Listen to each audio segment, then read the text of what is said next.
क्या आपने कभी सोचा है कि आखिर इकोनॉमिक प्रोग्रेस कैसे शुरू हुई और आज तक टिकी हुई कैसे है? 2025 के इकोनॉमिक नोबेल प्राइज ने इसी सवाल का जवाब दिया है और इसका असर सीधा आपकी जिंदगी पर पड़ता है। कैसे? उसी के बारे में आज बात करेंगे आज की इस वीडियो में। 2025 का इकोनॉमिक्स में नोबेल प्राइज तीन इकोनॉमिक्स जोएल मैकियर, फिलिप एजियोन और पीटर हॉविट को मिला है। इन तीनों ने अपने करियर में एक ही सवाल का जवाब खोजने की कोशिश की है, जो कि है लंबे टाइम तक इकोनॉमिक डेवलपमेंट को शुरुआत कैसे हुई। यानी इंसानों ने इनोवेशन और प्रोग्रेस की डायरेक्शन में पहला कदम कैसे उठाया। वहीं फिलिप एजियोन और पीटर हॉविट, इन्होंने ये स्टडी की है कि डेवलपमेंट लंबे टाइम तक कैसे बना रहता है। यानी टेक्नोलॉजिकल चेंज, कंपटीशन और इनोवेशन कैसे इकोनॉमिक आगे बढ़ाते हैं। आसान भाषा में कहें तो मॉकेयर ने डेवलपमेंट कैसे शुरू हुआ और एजियोन और हॉविट ने वो डेवलपमेंट कैसे चलता रहता है इसका जवाब खोजा है। और यहीं से शुरू होती है जोएल मॉकेयर की मेन थॉट प्रोसेस।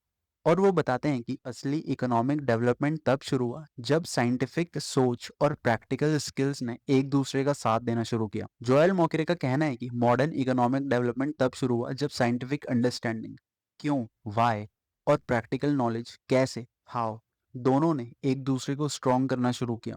यानी लोगों ने सिर्फ यही नहीं सीखा कि चीजें कैसे काम करती है, बल्कि ये भी समझा कि वो क्यों काम करती है। जब वाई और हाउ दोनों आपस में मिले, तब इंडस्ट्रियल रिवॉल्यूशन ने तेजी से डेवलपमेंट किया। स्टीम इंजन को शुरू में इंजीनियर्स ने उसको यूज करके और बेहतर बनाया, यानी कि वो कैसे और अच्छा काम कर सकता है। लेकिन जब साइंटिस्ट ने थर्मोडायनेमिक्स का प्रिंसिपल समझाया, यानी इंजन क्यों गर्म होकर एनर्जी पैदा करता है, तो इसमें प्रोग्रेस और तेज हो गई। As a result practical experience और साइंटिफिक नॉलेज के आपस में मिलने से टेक्निकल डेवलपमेंट हुआ, जिसने पूरी इकोनॉमी को आगे बढ़ाया। लेकिन अब आप ये सोच रहे होंगे कि ऐसा बदलाव सिर्फ यूरोप में ही क्यों शुरू हुआ। आखिर में वो कौन से हालात थे जिन्होंने यूरोप को इस नॉलेज और इनोवेशन का एपिसेंटर बना दिया। यूरोप में इंडस्ट्रियल रिवॉल्यूशन की शुरुआत अचानक नहीं हुई। इसके पीछे एक बहुत डीप और interesting social, political and intellectual background था। यूरोप उस टाइम एक यूनिफाइड एम्पायर यानी एकीकृत साम्राज्य नहीं था, बल्कि कई छोटे छोटे हिस्सों में बटा हुआ था, जैसे कि England, France, Germany, Netherland, etcetera etcetera. इस डिवाइडेड पॉलिटिकल सिस्टम का एक बड़ा फायदा ये हुआ कि स्कॉलर्स और साइंटिस्ट एक जगह से दूसरी जगह आसानी से जा सकते थे। अगर किसी स्टेट में उन्हें सेंसरशिप या विरोध का सामना करना पड़ता था, तो वो दूसरे देश में जाकर अपने आइडियाज और प्रैक्टिकल नॉलेज रख सकते थे। इससे विचारों यानी थॉट्स और नॉलेज का एक्सचेंज बहुत तेजी से हुआ। इसके साथ ही यूरोप में रिसर्च इंस्टीट्यूट और रॉयल सोसाइटी, इंग्लैंड और फ्रांस की स्थापना हुई। इन इंस्टीट्यूशंस ने एक ऐसा माहौल बनाया जहां साइंस, प्रैक्टिकलिटी, डिबेट और इनोवेशंस को अच्छे से सपोर्ट किया जाता था। कोई भी चीज क्या काम करता है, लोग ये जानने की कोशिश नहीं कर रहे थे, बल्कि कोई भी चीज काम क्यों करती है, यानी उसके पीछे के साइंटिफिक प्रिंसिपल्स को भी समझने लगे थे। इस खुले विचारों और कल्चर ऑफ फ्रीडम ने यूरोप को वो प्लेटफॉर्म दिया जहां नई मशीनें, इन्वेंशंस और टेक्निकल प्रोग्रेस जन्म ले सके। यही कारण था कि इंडस्ट्रियल रिवॉल्यूशन सबसे पहले यूरोप में फूटा, जहां नॉलेज सिर्फ सिखाया नहीं जाता था, बल्कि आज़ादी से एक्सचेंज भी किया जाता था। लेकिन कहानी यहीं खत्म नहीं होती। सिर्फ इंस्टीट्यूशंस या नॉलेज ही काफ़ी नहीं था।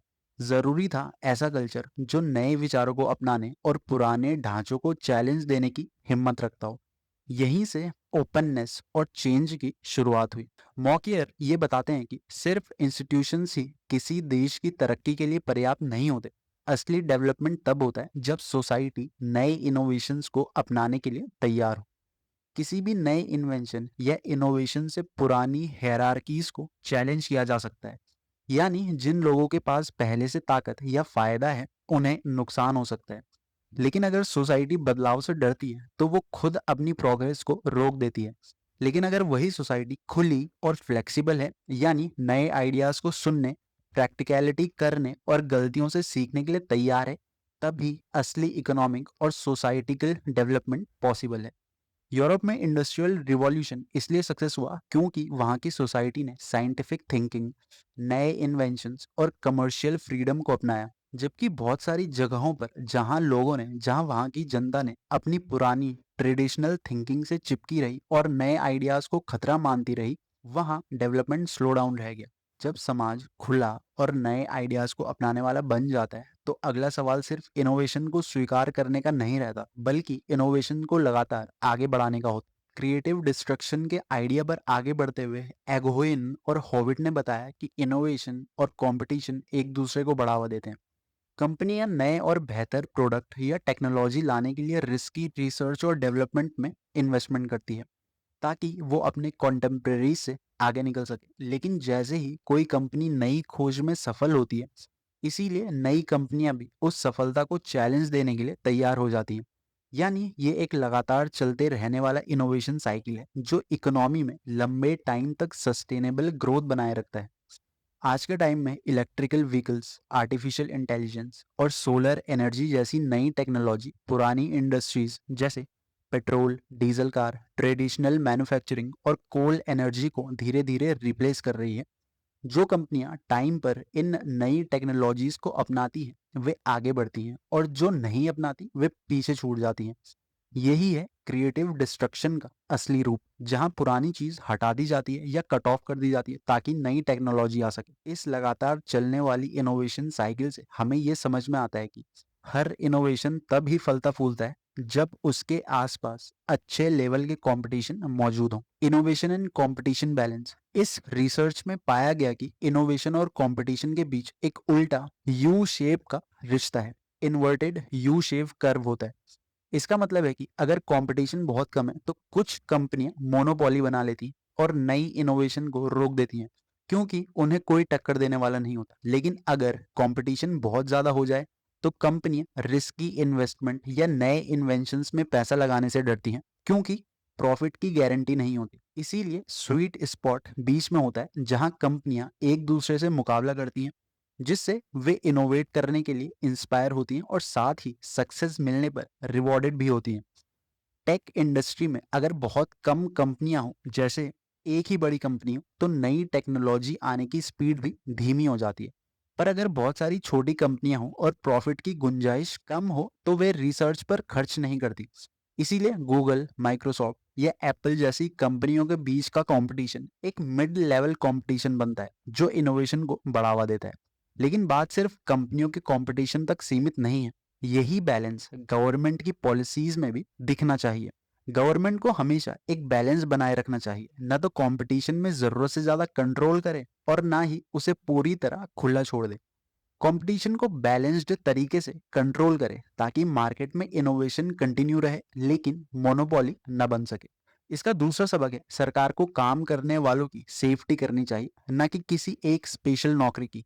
मतलब अगर कोई बिजनेस या टेक्नोलॉजी बदलती है, तो सरकार को लोगों को नई नौकरियों के लिए ट्रेन करना चाहिए, न कि पुरानी नौकरियों को बचाने में सारी ताकत लगानी चाहिए। इसका तीसरा सबक है, गवर्नमेंट को सेफ्टी नेट्स बनानी जरूरी है, ताकि जब कोई इंसान टेक्नोलॉजी के बढ़ने से या किसी बिजनेस के बंद होने के कारण से नौकरी खो दे, तो उसे दोबारा खड़ा होने का मौका और हेल्प मिल सके। इन बातों से पॉलिसी मेकर्स को यह समझने में मदद मिलती है कि इनोवेशन के क्रिएटिव और डिस्ट्रक्टिव दोनों पहलुओं को कैसे बैलेंस किया जाए। इन पॉलिसी से हमें यह तो समझ आता है कि गवर्नमेंट का रोल कितना सेंसिटिव और ज़रूरी होता है। लेकिन साथ ही एक और बड़ी बात सवाल के तौर पे आती है कि इन तीनों अर्थशास्त्रियों के विचारों में एक समान धागा है। ग्रोथ। ग्रोथ सिर्फ पैसों या मशीनों से नहीं आती, बल्कि विचारों के प्रति ओपननेस, इनोवेशंस को बढ़ावा देने वाली संस्कृति और हेल्दी कंपटीशन से आती है। जैसे जैसे एआई नए नए बिजनेस का रूप बदल रहा है, उनके विचार हमें याद दिलाते हैं कि ऐसे बदलावों से हम पहले भी गुजर चुके हैं, और इस बार भी उन्हें संतुलित यानी बैलेंस्ड और स्थायी स्टेबल तरीके से संभाल सकते हैं। इन तीनों इकोनॉमिस्ट्स का एक कॉमन थ्रेड ये है, इकोनॉमिकल डेवलपमेंट सिर्फ पैसे या मशीनों पर डिपेंड नहीं करता, बल्कि इस बात पर भी डिपेंड करता है समाज नए आइडियाज के प्रति कितना खुला है, इनोवेशन को कितना कल्चरली सपोर्ट देता है, और हेल्दी कंपटीशन है। आज जब आर्टिफिशियल इंटेलिजेंस एआई पूरी दुनिया के बिजनेसेस को बदल रही है, तो इनकी सोच हमें ये याद दिलाती है कि हिस्ट्री में भी हमने ऐसे बड़े बदलावों का सामना किया है, जैसे इंडस्ट्रियल रिवॉल्यूशन या फिर इंफॉर्मेशन एज का राइज होना। अगर हम उसी तरह सीखते रहे, अडेप्टेशन करते रहे और जिम्मेदारी से आगे बढ़ते रहे, तो इस बार भी हम इस बदलाव को सस्टेनेबल तरीके से संभाल सकते हैं। आसान भाषा में कहें तो डेवलपमेंट का असली बेस पैसा या टेक्नोलॉजी नहीं है, बल्कि खुला दिमाग, इनोवेशन का कल्चर और हेल्दी कंपटीशन है। यही सोच हमें एआई के एरा में भी आगे बढ़ाएगी। 2025 के नोबेल प्राइज विनर्स ने यह साबित किया है कि इकोनॉमिकल डेवलपमेंट वहीं फलता फूलता है जहां नॉलेज फ्रीली रूप से फ्लो करता है, सोसाइटी चेंज को अपनाने की कैपेसिटी रखती है और इनोवेशन को डर के बजाय समझदारी से संभाला जाता है। ये सिर्फ हिस्ट्री नहीं है, बल्कि हमारे एआई ड्रिवन फ्यूचर के लिए एक गाइड बुक है जो बताती है कि प्रोग्रेस तब होती है जब हम सीखने, बदलने और नई टेक्निक्स को सही डायरेक्शन में यूज करने के लिए तैयार रहते हैं। विद दैट सेड दोस्तों, वीडियो में इतना ही। वीडियो अगर पसंद आया हो तो वीडियो को लाइक, शेयर और चैनल को सब्सक्राइब करना ना भूलें। More informative content is on the way. Thanks for watching.